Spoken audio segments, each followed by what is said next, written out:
இந்த வீடியோல விடாமுயற்சி படம் எப்படி இருக்கு பார்க்கலாமா வேணாமா ஒருத்தலையா அப்படிங்கறத இந்த வீடியோல நம்ம தெளிவா பார்க்கலாம். ஃபர்ஸ்ட் நியூட்ரல் பாயிண்ட்னு சொல்லும்போது இந்த படம் ஒரு ஹாலிவுட் ரீமேக்கா இருந்தாலும் இதுல சில எலமெண்ட் அதாவது செலிப்ரேட் பண்றதுக்காக ஒரு பாட்டு அப்படின்னு சொல்லலாம். அதாவது அந்த சவடிக்கா பாட்டு அது மட்டும் தான் இதுல ஒரு செலிப்ரேஷன் மெட்டீரியல் சொல்லலாம். அதுதான் இந்த படத்தோட ஒரு நியூட்ரல் பாயிண்ட். பாசிட்டிவ் பாயிண்ட் சொல்லும்போது ஃபர்ஸ்ட் தெளிவா தெரிஞ்சது சினிமாட்டோகிராஃபி. ட்ரைலர் டீசர்ல பார்த்துருப்பீங்க. சினிமாட்டோகிராஃபி வேற லெவல்ல பண்ணியிருந்தாங்க. அதுக்கப்புறம் ஸ்டண்ட்ஸ் முடிஞ்ச அளவுக்கு டிஃப்ரெண்டா பண்ணியிருந்தாங்க. முக்கியமா ஏகே இந்த படத்தை ரொம்ப நாள் கழிச்சு நிறைய ஸ்டன்ட்ஸ் பண்ண மாதிரி எனக்கு ஃபீல் ஆச்சு. அதுக்கப்புறம் அஜித் குமார் தான் ரொம்ப நாள் கழிச்சு ஒரு பர்ஃபார்மன்ஸ் அஜித் குமார் இதில் பார்ப்பீங்க. இன்னொரு விஷயம் என்னன்னா அந்த பர்ஃபார்மன்ஸ் ரிப்பீட்டடா ஒரே இதே ரொம்ப நேரம் வந்த மாதிரி இருந்தது. இருந்தாலும் அது எங்கேஜிங்கா இருந்தது.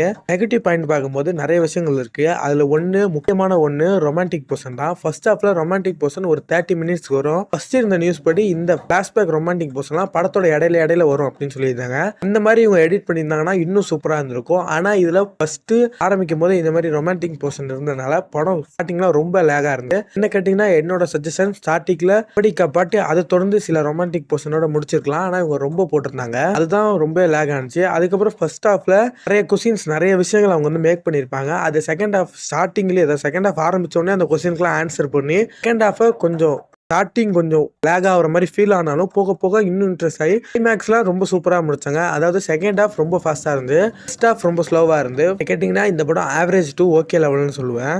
இந்த படத்தை நீங்கள் பார்க்கலான்னு ஒரு ஐடியாவில் இருந்தீங்கன்னா முடிஞ்ச அளவுக்கு சீக்கிரமாக போய் பாருங்க.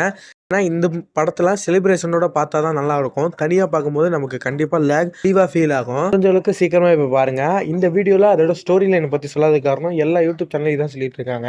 இன்னொரு முக்கியமான நெகட்டிவ் பாயிண்ட் என்னன்னா பிரேக் டவுன் படத்தை பற்றி தெரிஞ்சவங்களோ பிரேக் டவுன் படம் பார்த்துருந்தீங்களா பார்த்தவங்க யாராவது கூட இருந்தால் தயவு செஞ்சு கூட்டிட்டு போயிடாதீங்க. ஏன்னா அது மூலயமா நீங்கள் பல விஷயங்களை கெஸ் பண்ணிடலாம். இருந்தாலும் அது எப்படி கெஸ் பண்ணாமல் வச்சுக்கலாம் அப்படிங்கிறதுக்கும் யோசிச்ச விதங்கள் நல்லா இருந்தது.